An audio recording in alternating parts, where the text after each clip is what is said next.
السلام علیکم سامعین، میں ہوں حکیم فیصل اور آپ دیکھ رہے ہیں کلیم دعا خانہ یوٹیوب چینل۔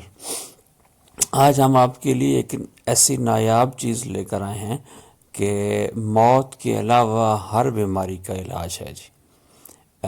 ہلدی پہلے بھی صدیوں سے استعمال ہو رہی ہے، تو آج ہم آپ کو کچی ہلدی کا حلوہ بنانا سکھائیں گے جی۔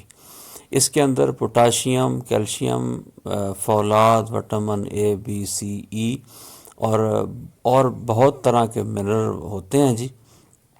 تو پٹھوں کا کھچاؤ، جوڑوں کا درد، پرانے سے پرانی بیماری، سوزش اور معدے کے جتنے امراض ہیں، ان تمام کی تمام بیماریوں کا بہت ہی شافی علاج ہے۔ اور خصوصاً وہ لوگ جن کے پیٹ کے اندر گیس پیدا ہوتی ہے، معدے کے اندر جراثیم ہوتے ہیں، یا گھٹنوں اور جوڑوں کے اندر درد ہوتا ہے جی، ان کے لیے ایک نایاب تحفہ ہے۔ تو آپ نے 100 گرام کچی ہلدی لینی ہے، آج کل سیزن ہے، مل رہی ہے۔ اس کو کدو کش کر لیں اور اس کے اندر آپ نے اس کو دیسی گھی کے اندر تھوڑا سا دیسی گھی لیں، اس کو بھون لیں، اور بھوننے کے بعد آدھا کلو بیسن آپ نے ڈال دینا ہے جی اس کے اندر۔ آدھا کلو بیسن کو بھی اس کے ساتھ اچھے طریقے سے بھون لیں آپ۔ اس کے بعد 50 گرام اس کے اندر آپ نے کمر کس، 50 گرام جو ہے گوند پھلائی یعنی چیڑ جس کو کہتے ہیں، یہ ڈال دینی ہے۔